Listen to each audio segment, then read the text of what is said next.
स्थापकाय च धर्मस्य सर्वधर्मस्वरूपिणे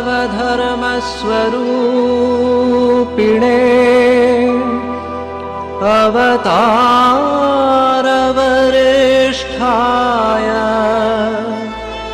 रामकृष्णाय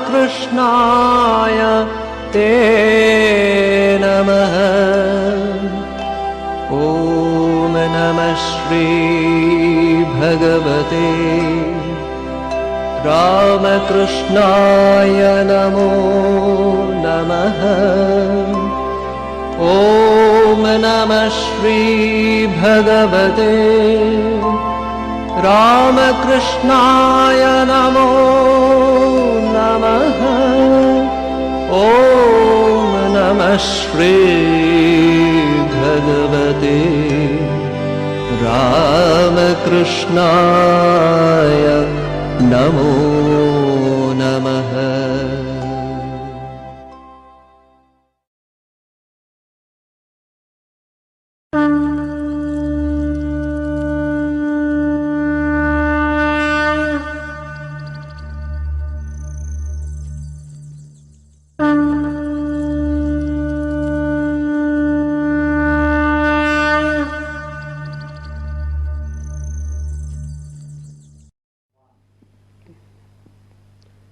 श्री गुरुभ्यो नमः। हरि ओम। स्थापकाय च धर्मस्य सर्वधर्मस्वरूपिणे अवतारवरिष्ठाय रामकृष्णाय ते नमः। ಪರಮಾತ್ಮನ ಪಾದಪದ್ಮಗಳಿಗೆ ಭಕ್ತಿಪೂರ್ವಕ ಪ್ರಣಾಮಗಳನ್ನು ಅರ್ಪಿಸಿ ಎಲ್ಲ ಆಧ್ಯಾತ್ಮಿಕ ಬಂಧುಗಳೇ, ಇವತ್ತಿನ ಈ ಸತ್ಸಂಗದ ಪ್ರಾರಂಭ ನಾವು ಶ್ರೀರಾಮಕೃಷ್ಣ ಕಥಾಮೃತ ಅನ್ನುವಂತಹ ಗ್ರಂಥದಿಂದ ಪ್ರಾರಂಭ ಮಾಡ್ತೀವಿ. ಶ್ರೀರಾಮಕೃಷ್ಣ ವಚನವೇದ ಅಂತ ಹೇಳಿ ಬಹಳ ಪ್ರಸಿದ್ಧವಾದ ಗ್ರಂಥ. ಶ್ರೀರಾಮಕೃಷ್ಣ ಪರಮಹಂಸರು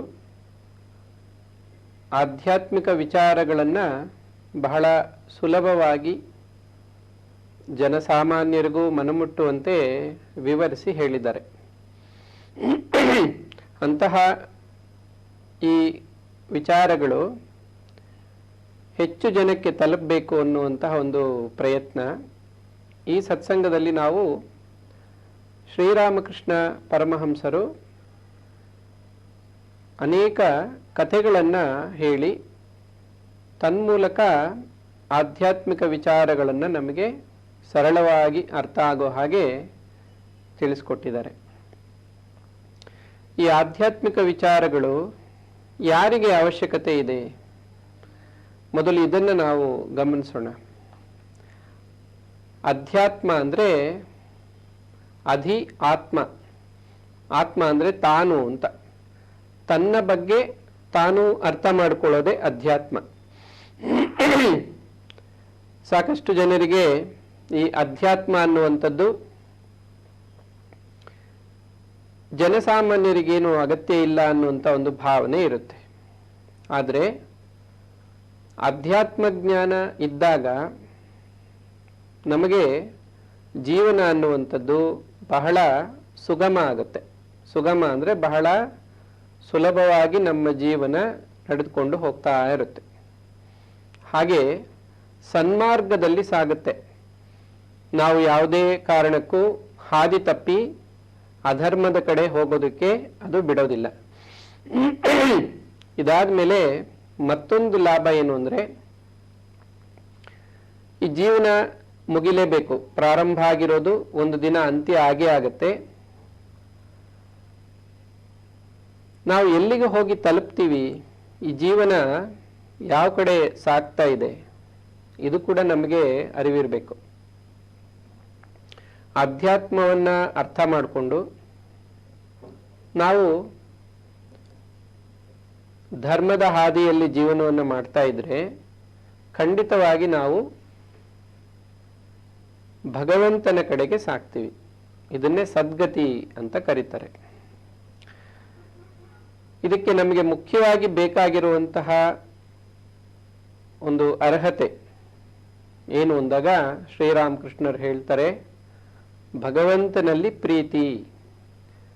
ಆ ಪ್ರೀತಿಯನ್ನೇ ನಾವು ಭಕ್ತಿ ಅಂತ ಕರಿತೀವಿ. ಯಾರು ಭಗವಂತನಲ್ಲಿ ಪ್ರೀತಿಯನ್ನು ಹೊಂದಿರ್ತಾರೋ ಅವರಿಗೆ ಯಾವತ್ತೂ ಕೂಡ ಈ ಜೀವನದಲ್ಲಿ ನಿರಾಸೆ ಅನ್ನುವಂಥದ್ದಾಗೋದಿಲ್ಲ. ಅಂದರೆ ಈಗ ನಿರೀಕ್ಷೆ ಅನ್ನುವಂಥದ್ದು ಸಾಮಾನ್ಯವಾಗಿ ಮನುಷ್ಯರಿಗೆ ಇತರ ಮನುಷ್ಯರಿಂದ ಇರುತ್ತೆ. ಬೇರೆಯವರು ನಮಗೆ ಏನಾದರೂ ಸಹಾಯ ಮಾಡಲಿ, ಬೇರೆಯವರಿಂದ ನಮಗೇನಾದರೂ ಒಳ್ಳೆ ಒಂದು ಗೌರವ, ಪ್ರೀತಿ, ವಿಶ್ವಾಸ ಸಿಗಬೇಕು. ಹಾಗೆ ಕಷ್ಟದಲ್ಲಿದ್ದಾಗ ಸಹಾಯ ಕೂಡ ಒದಗಿ ಬರಬೇಕು. ಹೀಗೆಲ್ಲ ಅನೇಕ ರೀತಿಯಲ್ಲಿ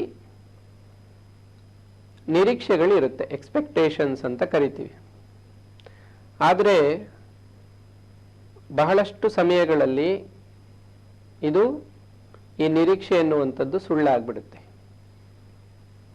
ಆದರೆ ಶ್ರೀರಾಮಕೃಷ್ಣರು ಹೇಳ್ತಾರೆ, ಯಾರಿಗೆ ಭಗವಂತನಲ್ಲಿ ಶ್ರದ್ಧೆ ಇದೆಯೋ, ದೃಢವಾದ ನಂಬಿಕೆ, ಹಾಗೆ ಭಗವಂತನಲ್ಲಿ ಭಕ್ತಿ, ಪ್ರೀತಿ ಇದೆಯೋ, ಅವರಿಗೆ ಯಾವತ್ತೂ ಕೂಡ ನಿರಾಸೆ ಆಗೋದಿಲ್ಲ. ಡಿಸಪಾಯಿಂಟ್ಮೆಂಟ್ ಅಂತ ಕರೀತಾರೆ. ನಿರಾಸೆ ಅನ್ನೋದು ಆಗೋದಿಲ್ಲ. ಯಾಕೆ ಅಂದರೆ ಸಾಕ್ಷಾತ್ ಭಗವಂತನೇ ಅವರ ಜೊತೆಗೆ ಇರ್ತಾನೆ. ನಮಗೆ ಯಾವುದು ನಿಜವಾಗಿಯೂ ಉಪಯುಕ್ತವೋ ಅದನ್ನೇ ಕೊಡ್ತಾನೆ. ನಮ್ಗೆ ಯಾವುದು ಶ್ರೇಯಸ್ಕರವೋ ಅದನ್ನೇ ಭಗವಂತ ನಮಗೆ ಮಾಡ್ತಾನೆ. ಆ ರೀತಿಯಲ್ಲಿ ನಮ್ಮ ಜೀವನ ನಡೆಯೋ ಹಾಗೆ ಮಾಡ್ತಾನೆ. ಈ ರೀತಿ ನಮಗೆ ಆಧ್ಯಾತ್ಮಿಕ ವಿಚಾರಗಳು ಪ್ರತಿಯೊಬ್ಬರಿಗೂ ಕೂಡ ಬಹಳ ಅವಶ್ಯಕತೆ ಇರುವಂಥದ್ದು. ಶ್ರೀರಾಮಕೃಷ್ಣರು ಹಲವಾರು ರೀತಿಯಲ್ಲಿ ಇದನ್ನು ವಿವರಿಸಿ ಹೇಳಿದ್ದಾರೆ. ಅದನ್ನು ವಿವರಿಸುವಾಗ ದೃಷ್ಟಾಂತ ಕಥೆಗಳು ಅಂತ ಕರೀತಾರೆ. ಒಂದು ಉದಾಹರಣೆ ಕೊಟ್ಟು ಹೇಳೋದು, ಒಂದು ಉಪಮಾನ ಅಂತ ಕೂಡ ಅದನ್ನು ಕರಿತೀವಿ. ಈ ಉಪಮಾನಗಳನ್ನು ಕೊಟ್ಟು ಹೇಳೋದ್ರಿಂದ ನಮಗೆ ಅದು ಬಹಳ ಸುಲಭವಾಗಿ ಅರ್ಥ ಆಗುತ್ತೆ. ನಾವು ಈ ಸತ್ಸಂಗಗಳಲ್ಲಿ ಇದೇ ಕಥೆಗಳನ್ನು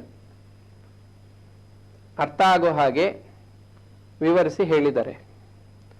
ಅದನ್ನೇ ಕಥಾಮೃತ ಅಂತ ನಾವು ಕರೆಯೋದು.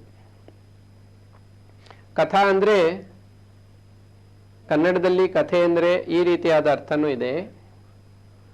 ಆದರೆ ಸಂಸ್ಕೃತದಲ್ಲಿ ಕಥಾ ಅಂದರೆ ಮಾತು ಅಂತ ಅರ್ಥ.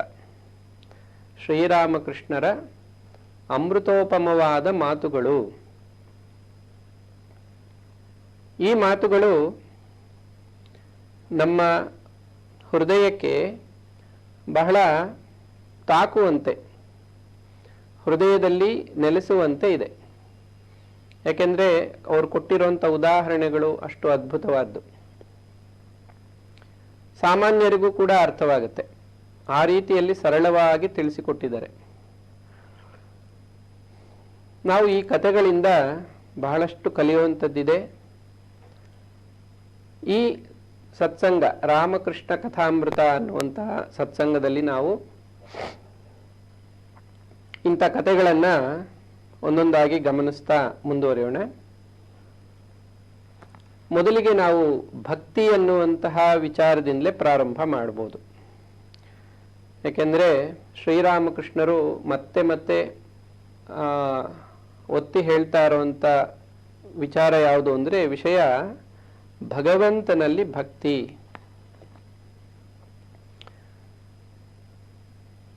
ಅವರು ಹೇಳ್ತಾರೆ, ಮನುಷ್ಯ ಜೀವನದ ಮುಖ್ಯವಾದ ಉದ್ದೇಶ ಏನು ಅಂದರೆ ಭಗವಂತನಲ್ಲಿ ಭಕ್ತಿಯನ್ನು ಗಳಿಸುವುದು. ಜನಸಾಮಾನ್ಯರು ಭಾವಿಸ್ತಾರೆ ಜೀವನದ ಉದ್ದೇಶ ಹೆಚ್ಚೆಚ್ಚು ಸುಖವನ್ನು ಅನುಭವಿಸೋದು. ಪ್ರಪಂಚದಲ್ಲಿ ಸುಖ ಇದೆ, ಈ ಸುಖವನ್ನು ಹೆಚ್ಚೆಚ್ಚು ಅನುಭವಿಸ್ಬೇಕು. ಅದಕ್ಕೇನು ಮಾಡಬೇಕು? ಹೆಚ್ಚೆಚ್ಚು ಹಣವನ್ನು ಸಂಗ್ರಹಿಸಬೇಕು. ಆ ಹಣದಿಂದ ವಸ್ತುಗಳನ್ನು ತಗೊಂಡು, ಸುಖ ಕೊಡುವಂಥ ವಸ್ತುಗಳನ್ನೆಲ್ಲ ಸಂಗ್ರಹ ಮಾಡಿಕೊಂಡು ಅವುಗಳ ಮೂಲಕ ಸುಖವನ್ನು ಪಡಬೇಕು ಅನ್ನುವಂಥದ್ದು ಸಾಮಾನ್ಯರ ಒಂದು ಧೋರಣೆ, ಅವರ ಅಭಿಪ್ರಾಯ. ಆದರೆ ಮಹಾತ್ಮರು ಯಾರು ಇದನ್ನ ಸರಿ ಅಂತ ಒಪ್ಪಿಲ್ಲ. ಇದು ಕೇವಲ ಜನಸಾಮಾನ್ಯರ ಭ್ರಮೆನೇ ಹೊರತು ನಿಜ ಅಲ್ಲ. ಹಾಗಾದರೆ ನಿಜ ಯಾವುದು? ಶ್ರೀರಾಮಕೃಷ್ಣ ಪರಮಹಂಸರು ಹೇಳ್ತಾರೆ, ಜೀವನದಲ್ಲಿ ನಾವು ಗಳಿಸಬೇಕಾಗಿರೋದು ಭಗವತ್ ಪ್ರೇಮ, ಭಗವಂತನಲ್ಲಿ ಭಕ್ತಿ. ಇದು ನಮಗೆ ಅವಶ್ಯಕತೆ ಇರುವಂಥದ್ದೆಲ್ಲವನ್ನು ಪೂರೈಸುತ್ತೆ. ಮನುಷ್ಯನಿಗೆ ವಿವೇಕ ಅನ್ನೋದು ಜಾಗೃತ ಆದಾಗ ನಮಗೆ ಯಾವುದು ನಿಜವಾಗಿ ಅವಶ್ಯಕತೆ ಇದೆ, ಯಾವುದರ ಅವಶ್ಯಕತೆ ಇಲ್ಲ, ಇದು ಚೆನ್ನಾಗಿ ಅರ್ಥ ಆಗುತ್ತೆ. ಇಲ್ಲದೇ ಇದ್ರೆ ಅವಶ್ಯಕತೆ ಇಲ್ಲದೆ ಇರೋದನ್ನೇ ಇದು ತುಂಬಾ ಅತ್ಯವಶ್ಯಕ ಅಂತ ಭಾವಿಸಿ ಅದನ್ನ ಗಳಿಸೋದಕ್ಕೆ ಬಹಳಷ್ಟು ಸಮಯವನ್ನು ವ್ಯರ್ಥ ಮಾಡಿಬಿಡ್ತಾರೆ. ಭಗವದ್ಭಕ್ತಿ ನಮಗೆ ನಿಜವಾಗಿಯೂ ಕೂಡ ಸದ್ಬುದ್ಧಿಯನ್ನ ಕೊಡುತ್ತೆ, ಸನ್ಮಾರ್ಗದಲ್ಲಿ ನಡೆಸುತ್ತೆ, ಹಾಗೆ ಹೃದಯದಲ್ಲಿ ಸಂತೋಷವನ್ನು ಉಂಟು ಮಾಡುತ್ತೆ. ಭಗವದ್ಭಕ್ತಿಯ ಅಭ್ಯಾಸ ಕೂಡ ಬಹಳ ಸುಲಭವಾದ್ದು. ಇದಕ್ಕೆ ಸಂಬಂಧಪಟ್ಟಂತೆ ಕೆಲವು ಉದಾಹರಣೆಗಳನ್ನು ಕಥೆಗಳ ಮೂಲಕ ತಿಳಿಸಿದ್ದಾರೆ. ಶ್ರೀರಾಮಕೃಷ್ಣರು ಹೇಳ್ತಾರೆ,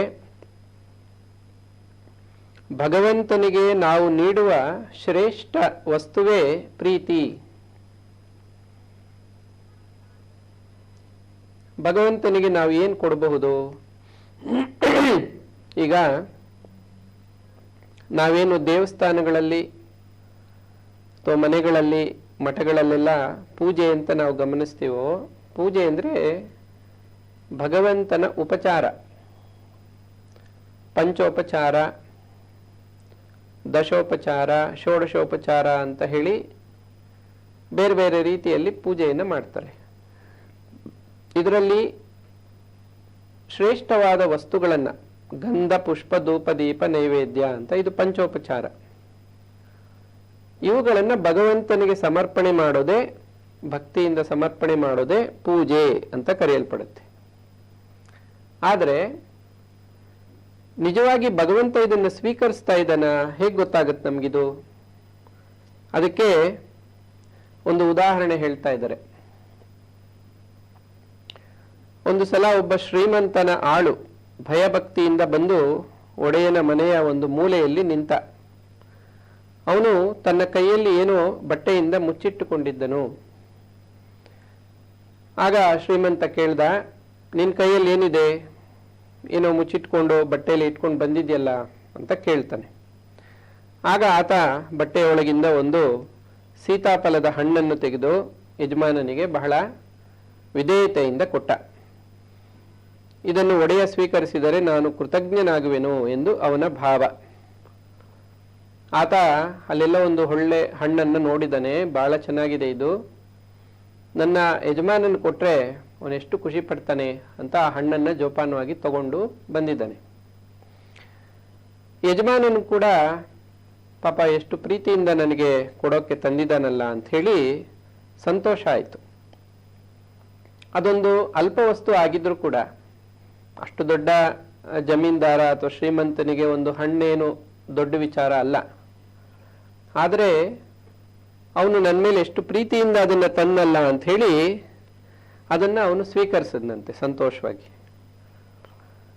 ಎಷ್ಟು ಚೆನ್ನಾಗಿದೆ ಈ ಹಣ್ಣು ಅಂತ ಹೇಳಿ ಎಲ್ಲಿ ಸಿಕ್ತು ಅಂತೆಲ್ಲ ಕೇಳ್ದ. ಅವನಿಗೂ ಕೂಡ ಆ ಕೆಲಸ ಮಾಡ್ತಾ ಇದ್ದಂತಹ ಆಳಿಗೆ ಬಹಳ ಸಂತೋಷ ಆಯಿತು, ನಾನು ತಂದಿದ್ದು ಕೂಡ ಸಾರ್ಥಕ ಆಯಿತು ಅನ್ನೋ ಭಾವ ಬಂತು. ಈ ಒಂದು ಉದಾಹರಣೆ ಹೇಳಿ ಶ್ರೀರಾಮಕೃಷ್ಣರು ಹೇಳ್ತಾರೆ, ದೇವರು ಭಕ್ತನ ಹೃದಯವನ್ನು ನೋಡ್ತಾನೆ. ಅವನ ಮಹಿಮೆ ಅನಂತವಾದ್ದು. ಆದರೂ ಶ್ರದ್ಧಾ ಭಕ್ತಿಯಿಂದ ಭಕ್ತ ಏನನ್ನ ಕೊಟ್ಟರೂ ಅದನ್ನು ಸ್ವೀಕರಿಸುವನು.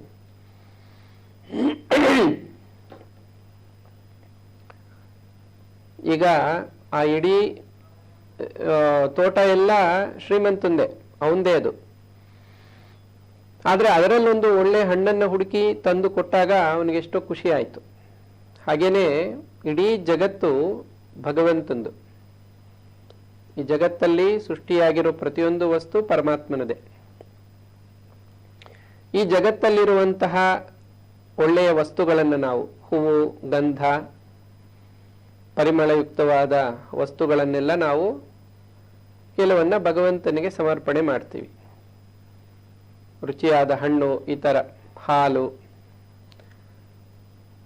ಇದರ ಅರ್ಥ ಏನು ಅಂದ್ರೆ, ಭಗವಂತ ಕೊಟ್ಟಿರೋದನ್ನೇ ಭಗವತ್ ಪ್ರೀತ್ಯರ್ಥವಾಗಿ ಭಗವಂತನಿಗೆ ನಾವು ಪ್ರೀತಿಯಿಂದ ಸಮರ್ಪಣೆ ಮಾಡಿದಾಗ ಭಗವಂತ ಅದನ್ನ ಸ್ವೀಕರಿಸ್ತಾನೆ. ಇದೇ ನಿಜವಾಗಿ ಭಗವಂತನಿಗೆ ನಾವು ಕೊಡುವಂತಹ ಮಾಡುವಂತಹ ಒಂದು ಸೇವೆ. ಹೇಗದು ಸೇವೆ ಆಗತ್ತೆ ಅಂದ್ರೆ, ಭಗವಂತ ಸೃಷ್ಟಿ ಮಾಡಿರೋ ವಸ್ತುವನ್ನೇ ನಾವು ನಮ್ಮ ಹೃದಯದಲ್ಲಿರುವಂತಹ ಭಕ್ತಿಯಿಂದ ಪ್ರೀತಿಯ ಸಹಿತವಾಗಿ ಕೊಟ್ಟವಲ್ಲ ಭಗವಂತನಿಗೆ, ಅದು ಪರಮಾತ್ಮನಿಗೆ ಇಷ್ಟ ಆಯಿತು. ಕೊಟ್ಟಿರುವಂತಹ ವಸ್ತು ಅದು ಸಣ್ಣ ವಸ್ತುನ ದೊಡ್ಡ ವಸ್ತು ಅನ್ನೋದು ಮುಖ್ಯ ಅಲ್ಲ. ನಾವು ಎಷ್ಟು ಭಕ್ತಿಯಿಂದ ಪ್ರೀತಿಯಿಂದ ಕೊಟ್ವಿ ಎನ್ನುವಂಥದ್ದೇ ಬಹಳ ಮುಖ್ಯ. ಇದನ್ನೇ ಶ್ರೀರಾಮಕೃಷ್ಣರು ಹೇಳ್ತಾರೆ, ಭಗವಂತನಿಗೆ ನಾವು ನೀಡುವಂತಹ ಶ್ರೇಷ್ಠ ವಸ್ತು ಅದು ಪ್ರೀತಿ. ಹಾಗಾಗಿ ಭಗವಂತನಿಗೆ ಭಕ್ತವತ್ಸಲ, ಭಕ್ತಿ ಪ್ರಿಯ, ಭಕ್ತಿ ವಶ್ಯ, ಈ ರೀತಿಲೆಲ್ಲ ಬಿರುದುಗಳನ್ನು ಕೊಟ್ಟಿದ್ದಾರೆ ಮಹಾತ್ಮರು. ಭಕ್ತಿಗೆ ಒಲಿತಾನೆ ಭಗವಂತ, ಅಂದ್ರೆ ಪ್ರೀತಿಗೆ ಒಲಿತಾನೆ ಹೊರತು ನಾವು ಯಾವುದೋ ಒಂದು ದೊಡ್ಡ ವಸ್ತುವನ್ನ, ತುಂಬಾ ಬೆಲೆ ಬಾಳುವಂತ ಆಭರಣ, ಇದನ್ನೆಲ್ಲ ಕೊಟ್ಟರು ಕೂಡ ಭಗವಂತ ಏನು ಭಕ್ತಿ ಇಲ್ಲದೆ ಇದ್ರೆ ಅದನ್ನ ಸ್ವೀಕರಿಸಲ್ಲ. ಹಾಗಾಗಿ ಇಲ್ಲಿ ಬಹಳ ಮುಖ್ಯವಾದ ವಿಚಾರ ಏನು ಅಂದ್ರೆ ಭಗವಂತನಲ್ಲಿ ಪ್ರೀತಿ. ರಾಮಾಯಣದಲ್ಲಿ ಬರುವಂತ ಒಂದು ಘಟನೆ ಕೂಡ ಇದಕ್ಕೆ ಪೂರಕವಾಗಿದೆ. ಶ್ರೀರಾಮಕೃಷ್ಣರು ಹೇಳುವಂತ ಈ ಮಾತಿಗೆ ಸರಿಯಾಗಿ ಹೊಂದುತ್ತೆ. ಶಬರಿ ಗುರುಗಳು ಹೇಳಿದ್ರು ಅಂತ ಹೇಳಿ ಆಕೆ ಗುರುಗಳು ಹೇಳಿರ್ತಾರೆ, ಶ್ರೀರಾಮ ಬರ್ತಾನೆ ಇಲ್ಲಿಗೆ, ನೀನ್ ಇಲ್ಲೇ ಕಾಯ್ತಾ ಇರು, ಬಂದಾಗ ಅವನ ದರ್ಶನ ಆಗತ್ತೆ, ನಿನಗೆ ಮುಕ್ತಿ ಸಿಗುತ್ತೆ. ಶಬರಿ ಕಾಯ್ತಾ ಇದ್ಲಂತೆ. ಅನೇಕ ವರ್ಷಗಳಾಯ್ತು, ಬಹಳ ವೃದ್ಧಾಪ್ಯ ಉಂಟಾಗಿದೆ, ಹಣ್ಣು ಮುದುಕಿ. ಆ ಸಮಯದಲ್ಲಿ ಶ್ರೀರಾಮಚಂದ್ರ ಅಲ್ಲಿಗೆ ಬರೋದು. ದಿನ ಶ್ರೀರಾಮ ಬರ್ತಾನೆ ಅಂತ ರುಚಿಯಾದ ಹಣ್ಣುಗಳನ್ನ ಎತ್ತಿಡ್ತಾ ಇದ್ಲಂತೆ. ಕೆಲವು ಹಣ್ಣುಗಳು ಸಿಹಿ ಇರುತ್ತೆ, ಕೆಲವು ಹುಳಿ ಇರುತ್ತೆ. ಹೇಗೆ ಗೊತ್ತಾಗುತ್ತಿದು? ಹಾಗಾಗಿ ಸ್ವಲ್ಪ ಸ್ವಲ್ಪ ತಿಂದು ಹಣ್ಣು ಸಿಹಿಯಾಗಿದೆ ಅಂತ ಪರೀಕ್ಷೆ ಮಾಡಿ ಎತ್ತಿಡ್ತಾ ಇದ್ಲಂತೆ. ಒಂದು ದಿನ ಶ್ರೀರಾಮಚಂದ್ರ ಬಂದ ಲಕ್ಷ್ಮಣನ ಸಹಿತವಾಗಿ. ಶಬರಿಗೆ ಬಹಳ ಆನಂದ ಆಯಿತು. ಪುಷ್ಪಗಳನ್ನೆಲ್ಲ ಪಾದಕ್ಕಿಟ್ಟು ತನ್ನ ಒಂದು ಅಶ್ರುಧಾರೆಯಿಂದಲೇ ಶ್ರೀರಾಮನ ಪಾದವನ್ನ ತೊಳಿತಾಳಂತೆ. ಅಂದ್ರೆ ಅಷ್ಟು ಪ್ರೀತಿಯಿಂದ ಬರಮಾಡ್ಕೊಳ್ತಾಳೆ. ಕೂಡಿಸಿ ತನ್ನ ಕುಟೀರದಲ್ಲಿ ಈಗಾಗಲೇ ಎತ್ತಿಟ್ಟಿದ್ದಂತಹ ಸಿಹಿಯಾದ ಹಣ್ಣುಗಳನ್ನೆಲ್ಲ ತಂದು ಮುಂದೆ ಇಟ್ಟು ತಿನ್ನು ಅಂತ ಕೊಡ್ತಾಳೆ. ಶ್ರೀರಾಮಚಂದ್ರ ಕೂಡ ಕಚ್ಚಿ ಇಟ್ಟಿರೋ ಆ ಹಣ್ಣನ್ನ ಆತ ಸ್ವೀಕರಿಸ್ತಾನೆ ಪರಮಾತ್ಮ. ಅಲ್ಲಿ ಅದ್ಯಾವುದೋ ಕಾಡಲ್ಲಿ ಸಿಗುವಂತ ಒಂದು ಹಣ್ಣು ಅಂತ ಆಗ್ಲಿ, ಅದರಲ್ಲೂ ಆಕೆ ಕಚ್ಚಿ ಇಟ್ಟಿದ್ದಾಳಲ್ಲ ಅನ್ನೋ ಭಾವ ಆಗ್ಲಿ, ಅದು ಯಾವುದೂ ಇಲ್ಲ ಭಗವಂತನಿಗೆ. ಇಲ್ಲಿ ಭಗವಂತ ನೋಡೋದೇನು ಅಂದ್ರೆ ಆಕೆಯ ಹೃದಯದಲ್ಲಿರುವಂತಹ ಪ್ರೀತಿ. ಇದನ್ನೇ ಶ್ರೀರಾಮಕೃಷ್ಣರು ಹೇಳ್ತಾರೆ, ಪ್ರೀತಿ ಬಹಳ ಶ್ರೇಷ್ಠವಾದ ವಸ್ತು, ಅದನ್ನೇ ನಾವು ಕೊಡಬೇಕಾಗಿರೋದು ಭಗವಂತನಿಗೆ. ಮತ್ತಿನ್ಯಾವುದೇ ಆಡಂಬರ ಇತ್ಯಾದಿ ಇವೆಲ್ಲ ಭಗವಂತ ಬಯಸೋದಿಲ್ಲ.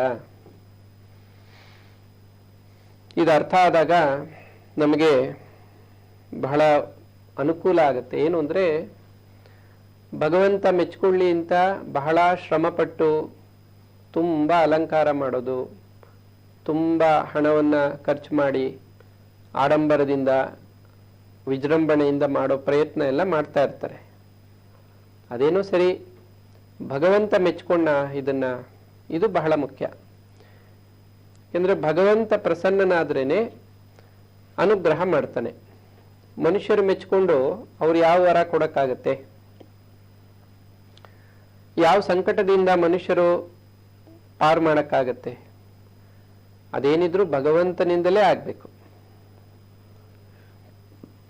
ಈ ಒಂದು ವಿಚಾರ ಕೂಡ ನಾವಿಲ್ಲಿ ಅರ್ಥ ಮಾಡ್ಕೋಬಹುದು.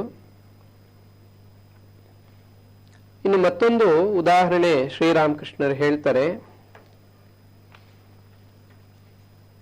ಯಾರಿಗೆ ಬಹುಮಾನ ಸಿಕ್ಕುವುದು ಅಂತ ಈ ಕಥೆಯ ಒಂದು ಪ್ರಾರಂಭದ, ಅಂದ್ರೆ ಏನಂತಾರೆ ಅದನ್ನ, ಟೈಟಲ್ ಅಂತ ಕರೀತಾರಲ್ಲ ಅದು. ಯಾರಿಗೆ ಸಿಗುತ್ತೆ ಭಗವಂತನ ಅನುಗ್ರಹ, ವರ. ಬಹುಮಾನ ಅಂದ್ರೆ ಇಲ್ಲಿ ವರ ಅಂತ. ಸಂಸ್ಕೃತದಲ್ಲಿ ವರ ಅಂದ್ರೆ ಶ್ರೇಷ್ಠ ಅಂತ ಅರ್ಥ. ಶ್ರೇಷ್ಠವಾದದ್ದು ಯಾರಿಗೆ ಸಿಗುತ್ತೆ? ಯಾರನ್ನ ಭಗವಂತ ಮೆಚ್ಕೊಳ್ತಾನೆ? ಇದರ ಬಗ್ಗೆ ಒಂದು ಉದಾಹರಣೆಯನ್ನ ಶ್ರೀರಾಮಕೃಷ್ಣರು ಹೇಳ್ತಾರೆ. ಒಮ್ಮೆ ಪಾರ್ವತಿ ದೇವಿ ಕೈಲಾಸದಲ್ಲಿ ಕುಳಿತಿದ್ದಾಗ ಗಣಪತಿ ಮತ್ತು ಸುಬ್ರಹ್ಮಣ್ಯ ಇಬ್ಬರು ಕೂಡ ಬರ್ತಾರೆ, ತಾಯಿ ಹತ್ರ ಬರ್ತಾರೆ. ಪಾರ್ವತಿಯ ಕೊರಳಲ್ಲಿ ಬಹಳ ಅದ್ಭುತವಾದ ಒಂದು ಕಂಠಿಹಾರ ಇತ್ತಂತೆ. ಒಂದು ವಜ್ರದ ಹಾರ, ಕಂಠಿಹಾರ ಅಂತೆಲ್ಲ ಕರೀತಾರೆ. ಪಾರ್ವತಿ ಯೋಚನೆ ಮಾಡಿ ಹೇಳಿದ್ಲಂತೆ, ಇವರಿಬ್ಬರಲ್ಲಿ ಯಾರು ಹೆಚ್ಚು ಮೇಧಾವಿಗಳು, ಪರೀಕ್ಷೆ ಮಾಡೋಣ ಅಂತ ಹೇಳಿ ನಿಮ್ಮಿಬ್ಬರಿಗೂ ಒಂದು ಪರೀಕ್ಷೆಯನ್ನು ಇಡ್ತೀನಿ. ಯಾರು ಅದರಲ್ಲಿ ಉತ್ತೀರ್ಣರಾಗ್ತಾರೋ ಅವರಿಗೆ ಈ ಹಾರವನ್ನು ನಾನು ಬಹುಮಾನವಾಗಿ ಕೊಡ್ತೀನಿ ಅಂತ ಹೇಳಿದ್ಲಂತೆ. ಏನದು ಅಂತ ಕೇಳಿದಾಗ ಆಕೆ ಹೇಳ್ತಾಳೆ, ಈ ವಿಶ್ವವನ್ನ ಒಮ್ಮೆ ಪ್ರದಕ್ಷಿಣೆ ಮಾಡಿ ಬರಬೇಕು. ನಿಮ್ಮಿಬ್ಬರಲ್ಲಿ ಯಾರು ಮೊದಲು ಬರ್ತಿರೋ ಅವರಿಗೆ ಈ ಬಹುಮಾನ ಸಿಗುತ್ತೆ. ಈ ವಿಚಾರ ಕೇಳ್ತಾ ಇದ್ದಾಗಲೇ ಸುಬ್ರಹ್ಮಣಿ ಬಹಳ ಬೇಗ ಹೋಗಿ ತನ್ನ ವಾಹನ ಆಗಿರುವಂಥ ನವಿಲಿನ ಮೇಲೆ ಕುಳಿತು ವಿಶ್ವ ಪ್ರದಕ್ಷಿಣೆಗೆ ಹೊರಟು ಬಿಡ್ತಾನೆ. ಗಣಪತಿ ಹಾಗೆ ನಿಂತಿರ್ತಾನಂತೆ. ಸುಬ್ರಹ್ಮಣ್ಯ ಹೊರಟ ಮೇಲೆ ಗಣಪತಿ ಪಾರ್ವತಿ ಸುತ್ತ ಕೂಡ ಪ್ರದಕ್ಷಿಣೆ ಮಾಡಿ ನಂತರ ಪಾರ್ವತಿಗೆ, ತಾಯಿಗೆ ನಮಸ್ಕಾರ ಮಾಡಿ ಪಕ್ಕದಲ್ಲಿ ಬಂದು ಕುಳಿತು ಬಿಡ್ತಾನೆ. ಪಾರ್ವತಿ ಕೇಳ್ತಾಳಂತೆ, ನೀನು ವಿಶ್ವ ಪ್ರದಕ್ಷಿಣೆ ಮಾಡು ಅಂತ ಹೇಳಿದ್ರೆ ನನ್ನ ಪ್ರದಕ್ಷಿಣೆ ಮಾಡಿ ಕುಳಿತುಕೊಂಡ್ಬಿಟ್ಟಿಯಲ್ಲ, ಈಗಾಗಲೇ ಸುಬ್ರಹ್ಮಣ್ಯ ಎಷ್ಟು ದೂರ ಹೋಗಿರ್ತಾನೆ, ನೀನು ಹೋಗೋದಿಲ್ವಾ ಅಂತ ಕೇಳಿದಾಗ ಆಗ ಗಣಪತಿ ಹೇಳ್ತಾನಂತೆ, ನನಗೆ ಗೊತ್ತಿದೆ ನೀನು ಜಗನ್ಮಾತೆ, ವಿಶ್ವಮಾತೆ, ಸಮಸ್ತ ವಿಶ್ವ ನಿನ್ನ ಗರ್ಭದಲ್ಲೇ ಇದೆ. ನಿನಗೆ ಪ್ರದಕ್ಷಿಣೆ ಮಾಡಿದ್ರೆ ಇಡೀ ವಿಶ್ವಕ್ಕೆ ಪ್ರದಕ್ಷಿಣೆ ಮಾಡಿದ ಹಾಗೆ ಆಗತ್ತೆ. ಹಾಗಾಗಿ ನಾನು ನಿನಗೆ ಪ್ರದಕ್ಷಿಣೆ ಮಾಡಿ ಕುಳಿತುಬಿಟ್ಟೆ. ಶಾಸ್ತ್ರಗಳು ಹೇಳುತ್ತೆ, ತಾಯಿಗೆ ಪ್ರದಕ್ಷಿಣೆ ಮಾಡಿದ್ರೆ, ತಾಯಿಗೆ ನಮಸ್ಕರಿಸಿದ್ರೆ ದೇವತೆಗಳಿಗೆ ನಮಸ್ಕರಿಸಿದ ಹಾಗೆ ಆಗತ್ತೆ ಅನ್ನುವಂಥ ವಿಚಾರ ಕೂಡ ಇದೆ.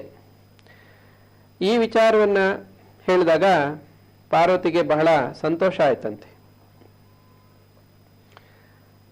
ಗಣಪತಿ ಎಷ್ಟು ಜ್ಞಾನಿಯಾಗಿದ್ದಾನೆ ಅಂತ ಹೇಳಿ ತನ್ನ ಕೊರಳಲ್ಲಿದ್ದಂತಹ ಆ ವಜ್ರದ ಹಾರವನ್ನ ಗಣಪತಿ ಕೊರಳಿಗೆ ಹಾಕಿದಾಳೆ. ಸುಬ್ರಹ್ಮಣಿ ವಿಶ್ವ ಪ್ರದಕ್ಷಿಣೆ ಮಾಡಿ ಬರ್ತಾನೆ. ಬಂದು ನೋಡಿದ್ರೆ ಗಣಪತಿ ಈಗಾಗಲೇ ಬಂದು ಕುಳಿತಿದ್ದಾನೆ, ಅವನ ಕೊರಳಲ್ಲಿ ಹಾರ ಕೂಡ ಇದೆ. ಸುಬ್ರಹ್ಮಣ್ಯನಿಗೆ ಆಶ್ಚರ್ಯ ಆಗತ್ತಂತೆ, ಇದು ಹೇಗೆ ಸಾಧ್ಯ ಅಂತ ಕೇಳಿದಾಗ ಗಣಪತಿ ಹೇಳ್ತಾನೆ, ನಮ್ಮ ತಾಯಿ ಅಂದರೆ ಯಾರು ಅಂತ ಭಾವಿಸಿದೆಯಾ? ಆಕೆ ಜಗನ್ಮಾತೆ, ಆಕೆಯ ಗರ್ಭದಲ್ಲೇ ಇಡೀ ವಿಶ್ವ ಇದೆ. ಹೀಗಿರುವಾಗ ನಾನು ಆಕೆಯ ಪ್ರದಕ್ಷಿಣೆ ಮಾಡಿ ಕುಳಿತುಬಿಟ್ಟೆ. ಸುಬ್ರಹ್ಮಣ್ಯನಿಗೂ ಇದು ಸತ್ಯ ಅಂತ ಅರ್ಥ ಆಗುತ್ತೆ. ಹಾಗೆ ಈ ಒಂದು ಉದಾಹರಣೆಯನ್ನು ಹೇಳಿ ಶ್ರೀರಾಮಕೃಷ್ಣರು ಯಾವ ಸಂದೇಶವನ್ನು ನಮಗೆ ಕೊಡ್ತಾ ಇದ್ದಾರೆ? ಸರಳವಾದ ಭಕ್ತಿಯಿಂದ ಸರ್ವವನ್ನು ಪಡೆದುಕೊಳ್ಳಬಹುದು. ಭಗವಂತನನ್ನು ಪ್ರೀತಿಸಿದರೆ ಯಾವ ಕೊರತೆಯೂ ಇರುವುದಿಲ್ಲ. ಈ ಕಥೆಯಿಂದ ನಾವು ಅರ್ಥ ಮಾಡ್ಕೋಬೇಕಾಗಿರುವಂತಹ ನೀತಿ ಇದು. ಬಹಳ ಮುಖ್ಯವಾದ ಒಂದು ತಿಳುವಳಿಕೆ ಅಥವಾ ಜ್ಞಾನ. ಭಕ್ತಿಯಲ್ಲಿ ಆಡಂಬರದ ಭಕ್ತಿ ಇದೆ, ಸರಳವಾದ ಭಕ್ತಿ ಕೂಡ ಇದೆ. ಇಲ್ಲಿ ಶ್ರೀರಾಮಕೃಷ್ಣರು ಹೇಳ್ತಾ ಇರೋದು ಸರಳವಾದ ಭಕ್ತಿ ಭಗವಂತನಿಗೆ ಬಹಳ ಪ್ರಿಯವಾದ್ದು. ಗಣಪತಿ ಬಹಳ ಶ್ರಮಪಟ್ಟು ಪ್ರದಕ್ಷಿಣೆ ಮಾಡಕ್ಕೆ ಹೋಗಲಿಲ್ಲ, ವಿಶ್ವವನ್ನೆಲ್ಲ ಸೂಕ್ಷ್ಮವಾಗಿ ಅರಿತು ಎಲ್ಲಿಂದ ಈ ವಿಶ್ವ ಸೃಜಿಸಲ್ಪಟ್ಟಿದೆಯೋ ಆ ಜಗನ್ಮಾತೆ ಇಲ್ಲೇ ಇರುವಾಗ ಈ ಸ್ಥೂಲ ರೂಪವಾದ ವಿಶ್ವವನ್ನೆಲ್ಲ ನಾನು ಪ್ರದಕ್ಷಿಣೆ ಮಾಡೋ ಅಗತ್ಯ ಏನಿದೆ? ಈ ಜಗತ್ತಿಗೆ ಕಾರಣ ಸ್ವರೂಪಳಾದ ಜಗನ್ಮಾತೆಯನ್ನೇ ನಾನು ಪ್ರದಕ್ಷಿಣೆ ಮಾಡ್ತೀನಿ ಅಂತ ಹೇಗೆ ಭಾವಿಸಿ ಸರಳವಾಗಿ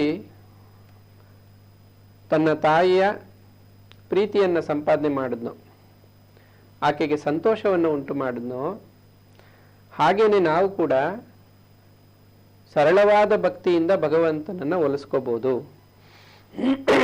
ಇನ್ನು ಬಹುಮಾನ ಯಾವುದು ಅಂದರೆ ಅದು ಸಂತೋಷ ಅಂತ. ಇಲ್ಲಿ ಹಾರ ಅಂತ ಉದಾಹರಣೆ ಕೊಡ್ತಾರೆ. ಮನುಷ್ಯರಿಗೆ ಬೇಕಾಗಿರೋದು ಮುಖ್ಯವಾಗಿ ಸಂತೋಷ. ಏನೇ ಮಾಡಿದ್ರು ಅದರಿಂದ ಅವರಿಗೆ ಸಂತೋಷ ಆಯಿತು ಅಂದರೆ ಸಾರ್ಥಕ ಆಯಿತು ಅಂತ. ಶ್ರಮ ಪಡ್ತಾರೆ, ಹೆಚ್ಚು ಹಣ ಸಿಗುತ್ತೆ, ಆಗ ಸಂತೋಷ ಆಗುತ್ತೆ, ಹೆಚ್ಚು ಸಿಕ್ತು ಅಂತ. ಕಡಿಮೆ ಸಿಕ್ಕಿದ್ರೆ ಅವ್ರಿಗೇನು ಸಂತೋಷ ಆಗೋದಿಲ್ಲ. ಹಾಗೇನೆ ಇಲ್ಲಿ ಬಹುಮಾನ ಅಂದರೆ ನಿಜವಾಗಿ ನಮಗೆ ಸಂತೋಷ ಕೊಡುವಂಥದ್ದು ಯಾವುದು? ಅದು ನಮ್ಮ ಹೃದಯದಲ್ಲಿ ಭಗವಂತನಲ್ಲಿ ಭಕ್ತಿ, ಹಾಗೇನೆ ನಮ್ಮ ಸ್ವಸ್ವರೂಪ ಜ್ಞಾನ. ನಾವು ಯಾರು ಅಂತ ನಮ್ಗೆ ಅರ್ಥ ಆಗೋಯ್ತು ಅಂದರೆ ನಮಗೆ ಆನಂದ, ಸಂತೋಷ ಎಲ್ಲ ಪ್ರಾಪ್ತಿಯಾಗುತ್ತೆ. ಇದು ಸ್ವಲ್ಪ ಹೊತ್ತು ಇದ್ದು ಹೋಗುವಂಥದ್ದಲ್ಲ, ಶಾಶ್ವತವಾಗಿ ಇರುವಂತಹ ಆನಂದ. ಭಗವಂತನಲ್ಲಿ ಸರಳ ಭಕ್ತಿಯಿಂದಲೇ ನಾವು ಇಂತಹ ಶಾಶ್ವತವಾದ ಆನಂದವನ್ನು ಪಡಿಬಹುದು. ಅದನ್ನೇ ಇಲ್ಲಿ ಯಾವ ಕೊರತೆಯೂ ಇರುವುದಿಲ್ಲ ಅಂತ ಶ್ರೀರಾಮಕೃಷ್ಣರು ಹೇಳಿದ್ದಾರೆ. ಹೀಗೆ ಸಣ್ಣ ಸಣ್ಣ ಉದಾಹರಣೆಗಳನ್ನು ಕೊಟ್ಟು, ಅದು ಪೌರಾಣಿಕ ಆಗಬಹುದು, ಹಾಗೆ ಕೆಲವು ದಿನನಿತ್ಯದ ಜೀವನದಲ್ಲಿ ನಾವು ನೋಡುವಂಥ ಸಣ್ಣ ಪುಟ್ಟ ಘಟನೆಗಳು, ಇದನ್ನು ಕೂಡ ಉದಾಹರಿಸಿ ಶ್ರೀರಾಮಕೃಷ್ಣರು ಇಂಥ ಉತ್ತಮವಾದ ಆಧ್ಯಾತ್ಮಿಕ ವಿಚಾರಗಳನ್ನು ತಿಳಿಸ್ತಾರೆ. ಈ ಸತ್ಸಂಗದಲ್ಲಿ ನಾವು ಇನ್ನೊಂದೆರಡು ಇಂತಹ ಕಥೆಗಳನ್ನು ಗಮನಿಸೋಣ. ಅದಕ್ಕೆ ಮೊದಲು ಒಂದು ಸಣ್ಣ ವಿರಾಮದ ನಂತರ ಮುಂದುವರಿಸೋಣ.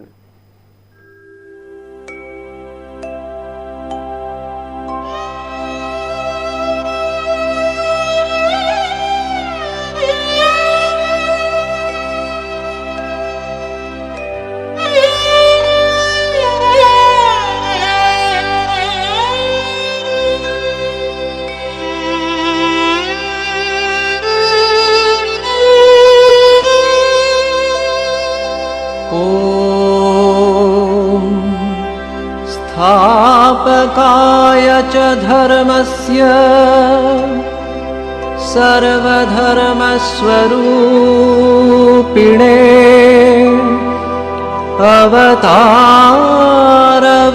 अवतारवरिष्ठाय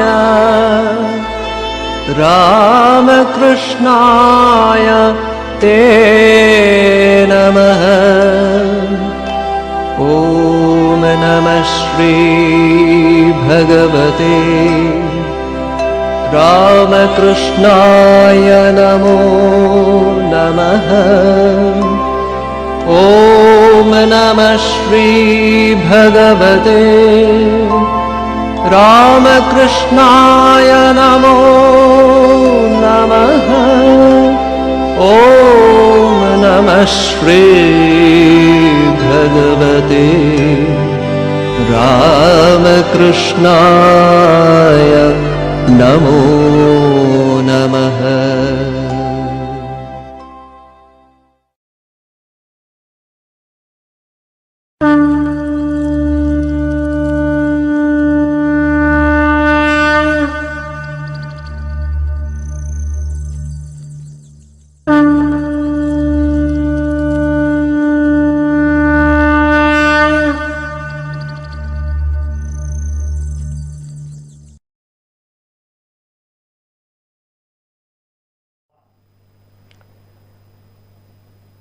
ಶ್ರೀ ಗುರುಭ್ಯೋ ನಮಃ. ಹರಿ ಓಂ. ಶ್ರೀರಾಮಕೃಷ್ಣರ ಕಥಾಮೃತ ಅನ್ನುವಂತಹ ಗ್ರಂಥದಿಂದ ನಾವು ಕೆಲವು ಕಥೆಗಳನ್ನು ಗಮನಿಸ್ತಾ ಇದ್ದೀವಿ. ಇದು ಅಮೃತೋಪಮವಾದ್ದು. ಅಮೃತ ಅಂದರೆ ನಮ್ಮನ್ನು ಮರಣದಿಂದ ಪಾರು ಮಾಡುವಂಥದ್ದು, ಅಮೃತ ಅಂತ ಕರೀತಾರೆ. ಯಾವುದು ಅಂಥದ್ದು ಅಂದರೆ ಅದು ಭಗವದ್ಭಕ್ತಿ ಹಾಗೆ ಆತ್ಮಜ್ಞಾನ, ಇದಕ್ಕೂ ಕೂಡ ಅಮೃತ ಅಂತಲೇ ಕರೀತಾರೆ. ಇಂತಹ ಭಗವದ್ಭಕ್ತಿಯನ್ನು ಉಂಟು ಮಾಡುವಂತಹ, ಅದಕ್ಕೆ ಪೂರಕವಾಗಿರುವಂತಹ ಅನೇಕ ಆಧ್ಯಾತ್ಮಿಕ ವಿಚಾರಗಳನ್ನು ಕಥೆಗಳ ರೂಪದಲ್ಲಿ ಶ್ರೀರಾಮಕೃಷ್ಣರು ತಿಳಿಸಿದ್ದಾರೆ. ಇಲ್ಲಿ ಒಂದು ಕಥೆಯನ್ನು ಹೇಳ್ತಾರೆ. ಒಂದು ಕಾಗೆಯ ಪರಮ ಭಕ್ತಿ.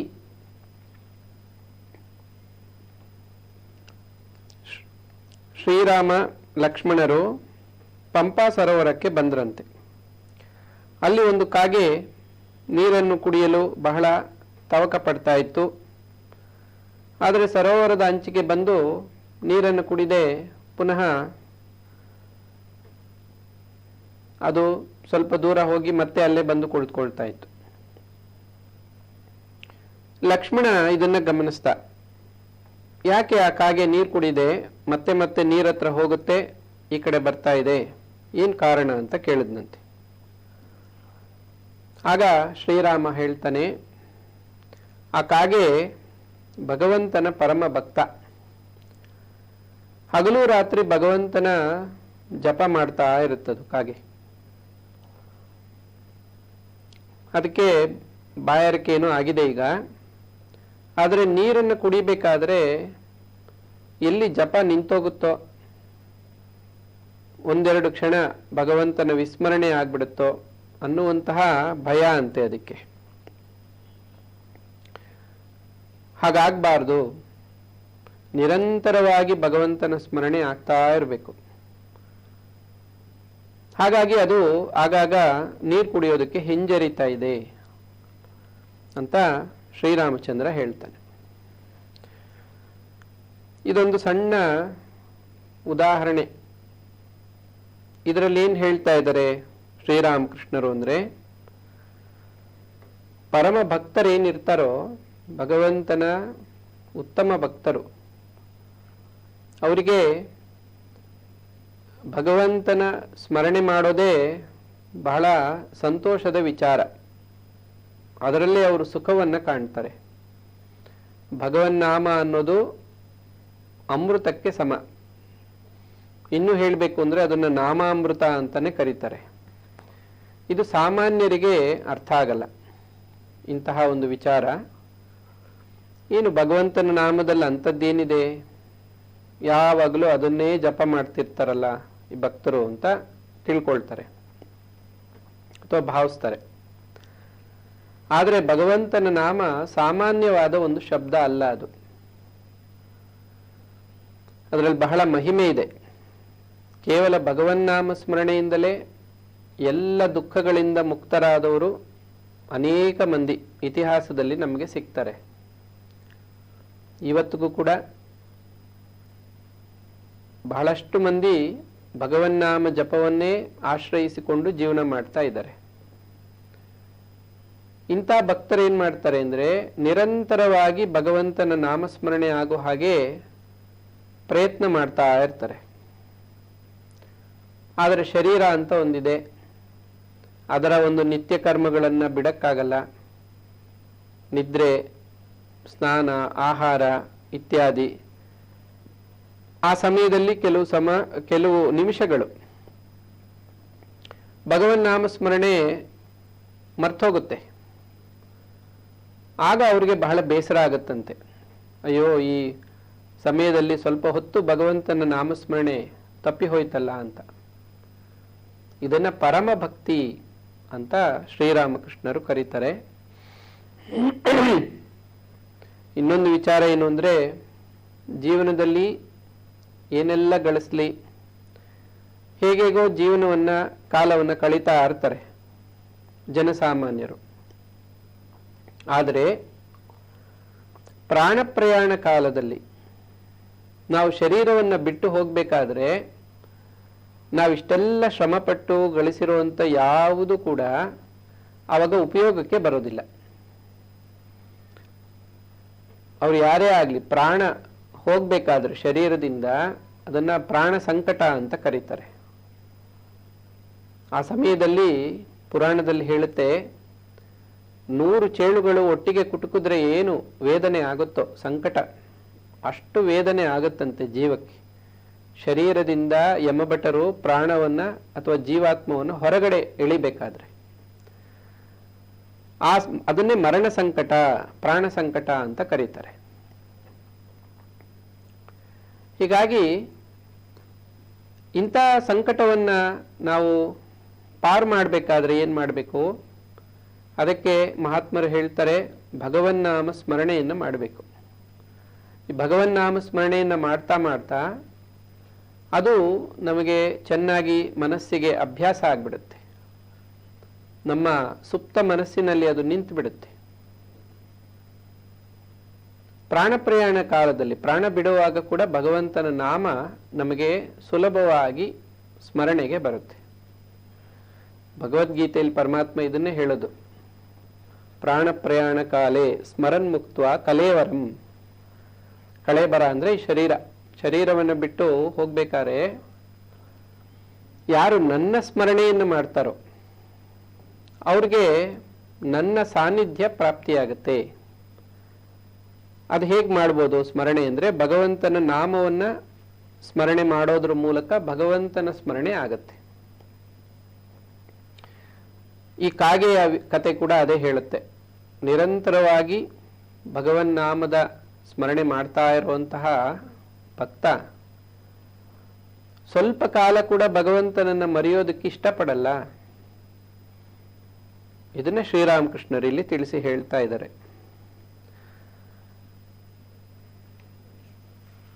ಮತ್ತೊಂದು ವಿಚಾರ ಹೇಳ್ತಾರೆ. ಅದೇನು ಅಂದ್ರೆ, ಭಕ್ತರಲ್ಲಿ ಅನೇಕ ರೀತಿ ಇರ್ತಾರೆ.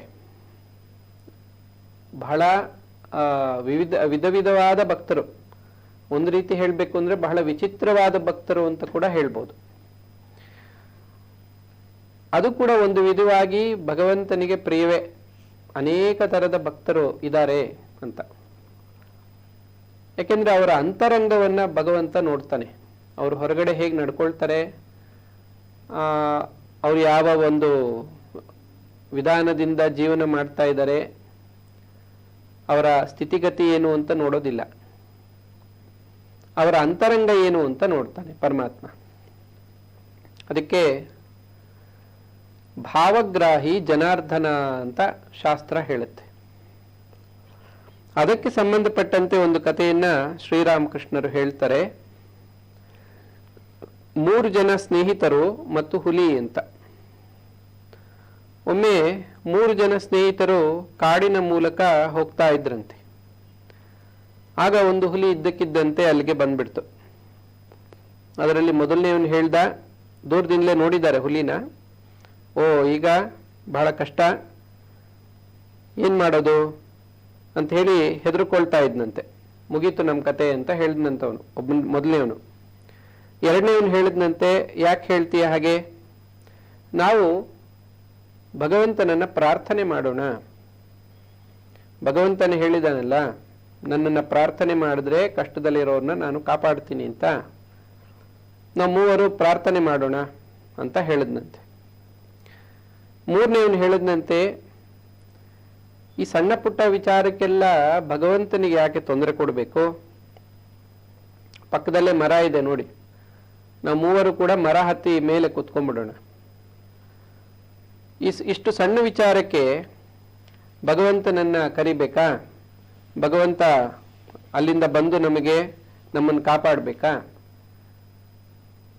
ಹಾಗಾಗಿ ನಾವು ಈ ರೀತಿಯಲ್ಲಿ ಈ ಹುಲಿಯಿಂದ ಪಾರಾಗೋಣ ಅಂತ ಹೇಳಿ ಹೇಳಿದ್ನಂತೆ.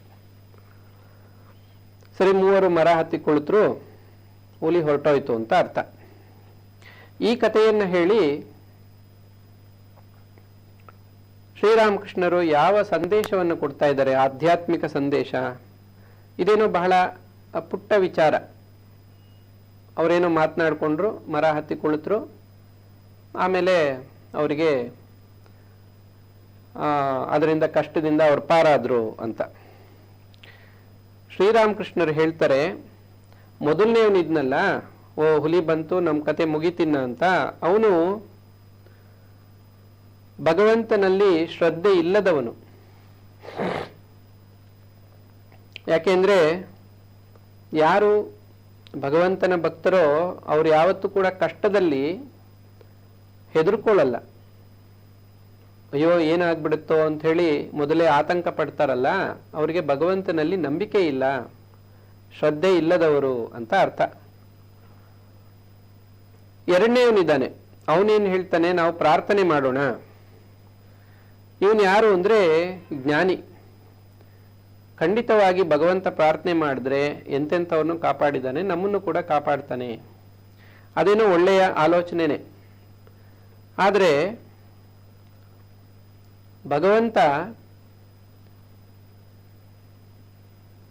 ನಿರಂತರವಾಗಿ ಈ ಜಗತ್ತನ್ನ ಸೃಷ್ಟಿ ಮಾಡ್ತಾ ಇರ್ತಾನೆ, ಪಾಲನೆ ಮಾಡಬೇಕು, ಸಂಹಾರ ಮಾಡ್ತಾ ಇರ್ತಾನೆ. ಅವನಿಗೆ ಎಷ್ಟೆಲ್ಲ ಕೆಲಸ ಕಾರ್ಯ ಇರುತ್ತೆ. ಏನೋ ಬಹಳ ದೊಡ್ಡ ಕಾರ್ಯ ಆದರೆ ನಾವು ಕರಿಬೋದು. ಈ ಸಣ್ಣ ಪುಟ್ಟಕ್ಕೆಲ್ಲ ನಾವು ಯಾಕೆ ಭಗವಂತನಿಗೆ ತೊಂದರೆ ಕೊಡಬೇಕು? ಈ ಮರ ಹತ್ತಿ ಕುಳಿತುಕೋಣ ಅಂತ ಹೇಳಿದ್ನಲ್ಲ, ಆತ ಪರಮ ಭಕ್ತ. ನೋಡಿ, ಭಕ್ತಿ ಇವರಿಬ್ಬರಲ್ಲೂ ಇದೆ. ಮೊದಲನೇವನಿಗೆ ಭಕ್ತಿ ಇಲ್ಲ, ಅವನು ಪ್ರಾಪಂಚಿಕ ಅಂತ ಅರ್ಥ. ಎರಡನೇವನಲ್ಲಿ ಭಕ್ತಿ ಇದೆ, ಆದರೆ ಈ ರೀತಿ ಪ್ರಾರ್ಥನೆ ಮಾಡೋಣ ಅನ್ನೋ ಭಾವನೆ ಬಂತು. ಆದರೆ ಮೂರನೇವನು ಹೇಳ್ತಾನೆ, ಭಗವಂತನಲ್ಲಿ ಅವನಿಗೆ ಎಂತಹ ಪ್ರೀತಿ ಅಂದರೆ ಭಗವಂತನಿಗೆ ಯಾಕೆ ನಾವು ತೊಂದರೆ ಕೊಡಬೇಕು? ನಾವೇ ಈ ಸಣ್ಣ ಪುಟ್ಟ ಇದಕ್ಕೆಲ್ಲ ನಾವು ಬಹಳ ಗಂಭೀರವಾಗಿ ತಗೋಬಾರ್ದು. ಈ ರೀತಿಯಲ್ಲಿ ಭಾವಿಸಿ, ಅಲ್ಲಿ ಏನು ಉದ್ದೇಶ ಏನು ಅಂದರೆ ಭಗವಂತನಿಗೆ ನಮ್ಮಿಂದ ಯಾವುದೇ ವಿಧವಾದ ಒಂದು ಅಡಚಣೆ, ಕಷ್ಟ ಆಗಬಾರ್ದು.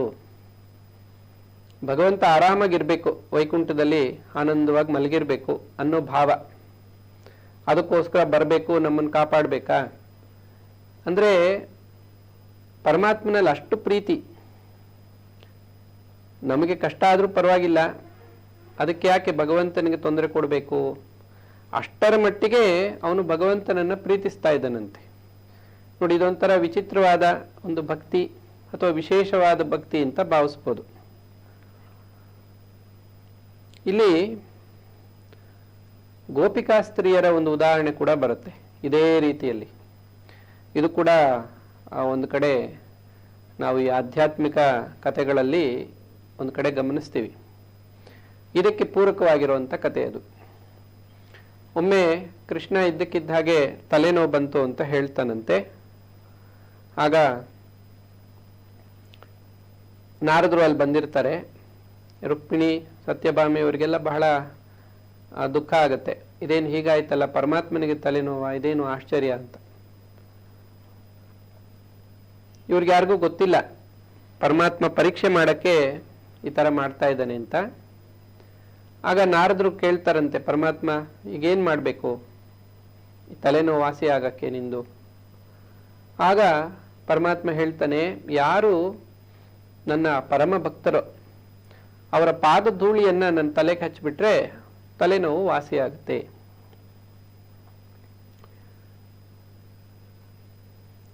ನಾರದರು ಹೇಳಿದ್ರಂತೆ, ನೀವೆಲ್ಲ ಎಷ್ಟು ಭಕ್ತಿ ಇಟ್ಟಿದ್ದೀರಾ ಕೃಷ್ಣನಲ್ಲಿ, ಹಾಗಾಗಿ ನಿಮ್ಮ ಪಾದ ಧೂಳಿ ಕೊಡಿ ಅಂತ ಕೇಳಿದಾಗ ಅವ್ರಿಗೆ ಭಯ ಆಗತ್ತೆ. ಅಯ್ಯೋ, ಎಷ್ಟೇ ಆದರೂ ಆ ಪರಮಾತ್ಮ ನಮ್ಮ ಪತಿ, ಆಮೇಲೆ ನಮ್ಮ ಪಾದಧೂಳಿ ಪರಮಾತ್ಮನ ತಲೆಗೆ ಹಚ್ಚಿದ್ರೆ ನಮಗೆ ಪಾಪ ಬರುತ್ತೆ, ನರಕ ಪ್ರಾಪ್ತಿ ಆಗುತ್ತೆ, ಇಲ್ಲ ಬೇಡ ಬೇಡ ಅಂತ ಹೇಳ್ತಾರಂತೆ. ಆಗ ಕೃಷ್ಣ ಮತ್ತೆ ನಾಟಕ ಮಾಡ್ತಾನೆ, ಬಹಳ ತಲೆನೋವ್ತಾ ಇದೆ ಅಂತ. ನಾರದರು ಕೇಳ್ತಾರಂತೆ, ನೀನೇ ಹೇಳು ನಿನ್ನ ಪರಮ ಭಕ್ತರು ಯಾರು, ಎಲ್ಲಿ ಸಿಗ್ತಾರೆ ಅಂತವ್ರು ಅಂತ ಹೇಳಿದ್ರೆ ನಾನು ಹೋಗಿ ತಗೊಂಬರ್ತೀನಿ. ಆಗ ಕೃಷ್ಣ ಹೇಳ್ತಾನೆ, ಗೋಕುಲಕ್ಕೆ ಹೋಗಿ ಅಲ್ಲಿ ಗೋಪಿಕಾಸ್ತ್ರೀಯರು ಇರ್ತಾರೆ, ಅವ್ರು ನನ್ನ ಪರಮ ಭಕ್ತರು, ಈ ರೀತಿ ತಲೆನೋವು ಅಂತ ಹೇಳಿ ಪಾದಧೂಳಿ ಕೊಡಕ್ಕೆ ಹೇಳಿದ್ರೆ ಅವ್ರು ಕೊಡ್ತಾರೆ. ನಾರದರು ಹೋಗ್ತಾರೆ. ಗೋಪಿಕಾಸ್ತ್ರೀಯರು ಅವ್ರವ್ರ ಕೆಲಸದಲ್ಲಿ ನಿರತರಾಗಿರ್ತಾರೆ. ನಾರದರು ಜೋರಾಗಿ ಹೇಳ್ತಾರೆ, ಕೃಷ್ಣನಿಗೆ ತಲೆನೋವು ಬಂದ್ಬಿಟ್ಟಿದೆ ಅಂತೆಲ್ಲ ಹೇಳಿದಾಗ ಅವರೆಲ್ಲ ಓಡ್ ಬರ್ತಾರೆ. ಈಗೇನ್ ಮಾಡೋದು ಅಂದ್ರೆ, ನಿಮ್ಮ ಪಾದಧೂಳಿ ಕೊಟ್ರೆ ಕೃಷ್ಣನ ತಲೆನೋವು ವಾಸಿ ಆಗುತ್ತೆ ಅದನ್ನು ಹಚ್ಚಿದ್ರೆ. ಆಗ ಅವರೇನು ಕೊಡಕ್ಕೆ ಸಿದ್ಧರಾದ್ರು, ಒಂದು ಬಟ್ಟೆಯನ್ನು ಹಾಸಿ ಎಲ್ಲ ಅದ್ರ ಮೇಲೆ ಬಂದು ನಿಂತ್ಕೋತಾರಂತೆ. ಆ ಪಾದದ ಧೂಳನ್ನೆಲ್ಲ ಒದರಿ ಒಂದು ಪುಟ್ಟ ಗಂಟು ಮಾಡಿ ಕೊಡ್ತಾರೆ. ನಾರದ್ರು ಕೇಳ್ತಾರೆ, ಅಲ್ಲ ನೀವು ಕೇಳಿದ ತಕ್ಷಣ ಕೊಟ್ರಲ್ಲ, ಇದನ್ನೇನಾದ್ರು ಪರಮಾತ್ಮನ ತಲೆಗೆ ಹಚ್ಚಿದ್ರೆ ನಿಮಗೆ ಪಾಪ ಬರುತ್ತಲ್ಲ, ನೀವು ನರಕಕ್ಕೆ ಹೋಗ್ಬೇಕಾಗತ್ತಲ್ಲ ಅಂತ ಕೇಳ್ತಾರೆ. ಆಗ ಗೋಪಿಕಾಸ್ತ್ರೀಯರು ಹೇಳ್ತಾರೆ, ನಾವು ನರಕಕ್ಕೆ ಹೋದ್ರೂ ಪರವಾಗಿಲ್ಲ, ನಮ್ಮ ಪ್ರೀತಿ ಪಾತ್ರನಾದ ಕೃಷ್ಣನಿಗೆ ನೋವಾಗಬಾರ್ದು, ಬೇಗ ನೋವು ವಾಸಿ ಆಗ್ಬಿಡ್ಬೇಕು. ನಾವು ಏನಾದ್ರೂ ಪರವಾಗಿಲ್ಲ, ನಮ್ಮ ಕೃಷ್ಣ ಚೆನ್ನಾಗಿದ್ರೆ ಸಾಕು, ಮೊದಲು ಬೇಗ ತಗೊಂಡೋಗಿ ಇದನ್ನ ಅವನ ತಲೆಗೆ ಹಚ್ಚಿ ಅಂತ ಹೇಳ್ತಾರೆ. ನಾರದರಿಗೆ ಬಹಳ ಆಶ್ಚರ್ಯನೂ ಆಗುತ್ತೆ, ಒಂದು ರೀತಿ ಆನಂದನೂ ಆಗುತ್ತೆ. ಎಂಥ ಭಕ್ತರು ಇವರು ಅಂತ ಹೇಳಿ ಕೃಷ್ಣನ ಬಳಿಗೆ ಹೋದಾಗ ಕೃಷ್ಣ ನಗ್ತಾ ಕರೀತಾನಂತೆ, ನಾನು ಗೋಪಿಕಾಸ್ತ್ರೀಯರ ಭಕ್ತಿಯನ್ನ ನಿರೂಪಣೆ ಮಾಡೋದಕ್ಕೆ ಈ ರೀತಿ ಒಂದು ನಾಟಕ ಆಡಿದೆ ನೋಡಿ, ಎಂಥ ಭಕ್ತಿ ಅಂತ ಈಗ ನಿಮಗೆ ಅರ್ಥ ಆಯ್ತಲ್ಲ. ಆಗ ನಾರದರು, ರುಕ್ಮಿಣಿ, ಸತ್ಯಭಾಮ ಇವರೆಲ್ಲ ಭಾವಿಸಿದ್ರು ನಾವು ಪರಮ ಭಕ್ತರು ಅಂತ. ನಮಗಿಂತಲೂ ನಿಸ್ವಾರ್ಥ ಭಕ್ತಿ ಗೋಪಿಕಾಸ್ತ್ರೀಯರಲ್ಲಿದೆ. ಈ ಮಾತನ್ನ ಸ್ವಾಮಿ ವಿವೇಕಾನಂದರು ಕೂಡ ಹೇಳ್ತಾರೆ. ಭಕ್ತಿ ಯೋಗ ಅಂತ ಒಂದು ಗ್ರಂಥ ಇದೆ, ಅದರಲ್ಲಿ ಅಹೇತುಕ ಭಕ್ತಿ, ಅವ್ಯಾಜ್ಯ ಭಕ್ತಿ ಅಂತೆಲ್ಲ ಕರೀತಾರೆ. ಉದಾಹರಣೆಯಾಗಿ ಗೋಪಿಕಾಸ್ತ್ರೀಯರ ಅವರನ್ನೇ ಉದಾಹರಣೆಯಾಗಿ ತಗೊಂಡು ವಿವೇಕಾನಂದರು ಹೇಳ್ತಾರೆ, ಅಂತಹ ನಿಸ್ವಾರ್ಥ ಭಕ್ತಿ ಅವರದು. ಇಲ್ಲಿ ಹೇಳಿದ ಕತೆ ಕೂಡ ಅಂತಹ ನಿಸ್ವಾರ್ಥ ಭಕ್ತನ ಒಂದು ಉದಾಹರಣೆ. ಶ್ರೀರಾಮಕೃಷ್ಣರು ಇಂತಹ ಒಂದು ಉದಾಹರಣೆ ಕೊಟ್ಟು ಇಲ್ಲಿ ಏನು ಹೇಳ್ತಾ ಇದ್ದಾರೆ, ಸಾಮಾನ್ಯವಾಗಿ ಮನುಷ್ಯರು ಅವರು ಭಗವಂತನ ಬಳಿ ಹೋಗೋದೇ ಏನಾದರೂ ಬೇಡೋದಕ್ಕೆ.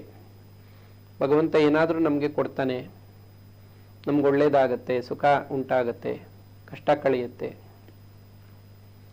ಯಾವುದೋ ಒಂದು ಕಾರಣ, ಏನೋ ಒಂದು ವರವನ್ನು ಪಡೆಯಕ್ಕೆ ಹೋಗ್ತಾರೆ. ಆದರೆ ಇದೇ ತರ ಎಲ್ಲರೂ ಇರ್ತಾರೆ ಅಂತಲ್ಲ. ಕೆಲವರು ಇರ್ತಾರೆ ಭಗವಂತನಿಂದ ಏನನ್ನೂ ಬೇಡೋದಿಲ್ಲ, ಭಗವಂತನನ್ನ ನೋಡಿ ಆನಂದ ಪಡ್ತಾ ಇರ್ತಾರೆ. ಭಗವಂತನಿಗೆ ಯಾಕೆ ಬರಬೇಕು, ವರ ಕೊಡಬೇಕು, ಎಷ್ಟು ಕಷ್ಟ ಅಲ್ವಾ, ಆ ರೀತಿ ಭಾವಿಸುವಂಥವ್ರು ಉಂಟು. ಅದಕ್ಕಾಗಿ ಈ ಒಂದು ಉದಾಹರಣೆಯನ್ನು ಹೇಳಿ ಶ್ರೀರಾಮಕೃಷ್ಣರು ತಿಳಿಸ್ತಾರೆ. ಹೀಗೆ ಶ್ರೀರಾಮಕೃಷ್ಣರ ಈ ಕಥೆಗಳೆಲ್ಲ ನಮಗೆ ಅಧ್ಯಾತ್ಮ ಅನ್ನುವಂಥದ್ದು, ಭಗವದ್ಭಕ್ತಿ ಅನ್ನುವಂಥದ್ದು ಅನೇಕ ರೀತಿಯಲ್ಲಿ ಪ್ರಕಟ ಆಗತ್ತೆ. ಒಬ್ಬರು ಇದ್ದ ಹಾಗೆ ಇನ್ನೊಬ್ರು ಇರಲ್ಲ. ಒಬ್ಬೊಬ್ಬರ ಭಾವ ಒಂದೊಂದು ಥರ, ಒಬ್ಬೊಬ್ಬ ಭಕ್ತರು ಒಂದೊಂದು ರೀತಿ ಇರ್ತಾರೆ. ಅದರಲ್ಲಿ ಶ್ರೇಷ್ಠವಾದ ಭಕ್ತಿ ಇದು ಅಹೇತುಕ ಭಕ್ತಿ, ಅವ್ಯಾಜ್ಯ ಭಕ್ತಿ ಅಂತೆಲ್ಲ ಹೇಳ್ತಾರೆ. ಪ್ರಹ್ಲಾದನಲ್ಲಿ ಅಹೇತುಕ ಭಕ್ತಿ ಇತ್ತು. ಯಾವುದೋ ಕಾರಣ ಇಟ್ಕೊಂಡು ಭಕ್ತಿಯನ್ನ ಮಾಡ್ತಾ ಇರಲಿಲ್ಲ. ಪರಮಾತ್ಮನನ್ನ ಪ್ರೀತಿಸೋದಕ್ಕೆ ಭಗವಂತನನ್ನ ಪ್ರೀತಿಸೋದಷ್ಟೆ, ಇನ್ನು ಅದಕ್ಕೆ ಬೇರೆ ಏನು ಕಾರಣ ಇಲ್ಲ. ಸ್ವಾಮಿ ವಿವೇಕಾನಂದರು ಹೇಳ್ತಾರೆ, ಪ್ರೀತಿಗಾಗಿ ಪ್ರೀತಿ ಇದು, ಯಾವುದೋ ಒಂದು ಪಡಿಬೇಕು ಅಂತ ಪ್ರೀತಿಸೋದಲ್ಲ, ಏನೂ ಬೇಕಾಗಿಲ್ಲ, ಹಾಗೆ ಭಗವಂತನನ್ನ ಪ್ರೀತಿಸೋದೆ ಅಹೇತುಕ ಭಕ್ತಿ ಅಂತ. ಶ್ರೀರಾಮಕೃಷ್ಣರು ಹೇಳಿರುವಂಥ ಈ ಕಥೆಗಳೆಲ್ಲ ನಮಗೆ ಇಂತಹ ಆಧ್ಯಾತ್ಮಿಕ ಸಂದೇಶಗಳನ್ನು ಕೊಡುತ್ತೆ. ಇವತ್ತು ಈ ಕಥಾಮೃತ ಅನ್ನುವಂತಹ ಮೊದಲನೇ ಸತ್ಸಂಗದಲ್ಲಿ ನಾವು ಭಕ್ತಿಯನ್ನು ಪ್ರಧಾನವಾಗಿಟ್ಕೊಂಡು ಶ್ರೀರಾಮಕೃಷ್ಣರು ಹೇಳಿದಂಥ ಕಥೆಗಳನ್ನು ಗಮನಿಸಿದ್ವಿ. ಇನ್ನು ಮುಂದಿನ ಸತ್ಸಂಗಗಳಲ್ಲಿ ಹೀಗೆ ಅನೇಕ ಕಥೆಗಳನ್ನು ಹೇಳಿದ್ದಾರೆ. 106 ಕಥೆಗಳು ಜ್ಞಾನಕ್ಕೆ ಸಂಬಂಧಪಟ್ಟಿದ್ದು, ಹಾಗೆ ಮನುಷ್ಯರ ಸ್ವಭಾವ ಹೇಗಿರುತ್ತೆ, ಈ ಜಗತ್ತು ಅಂದರೆ ಏನು, ಜಗತ್ತಿನಲ್ಲಿ ಹೇಗಿರ್ಬೇಕು ನಾವು, ಹೇಗಿದ್ರೆ ನಮಗೆ ಒಳ್ಳೆಯದು, ಇದಕ್ಕೆಲ್ಲ ಒಂದೊಂದಕ್ಕೂ ಒಂದೊಂದು ಕಥೆಯನ್ನು ಹೇಳಿ ಬಹಳ ಸುಂದರವಾಗಿ ವಿವರಿಸಿದ್ದಾರೆ. ಈ ಮುಂದಿನ ಸತ್ಸಂಗಗಳಲ್ಲಿ ನಾವು ಇಂಥ ಕಥೆಗಳನ್ನು ವಿವರವಾಗಿ ಅರ್ಥ ಮಾಡ್ಕೊಳ್ಳೋಣ. ಹರಿ ಓಂ ತತ್ಸತ್. ಶ್ರೀರಾಮಕೃಷ್ಣ ಅರ್ಪಣಮಸ್ತು.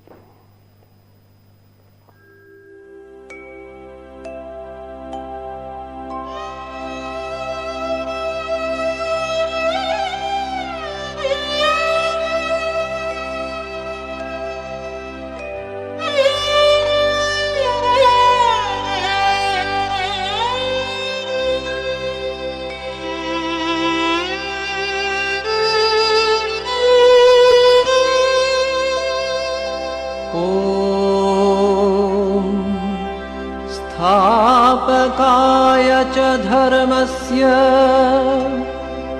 सर्वधर्मस्वरूपिणे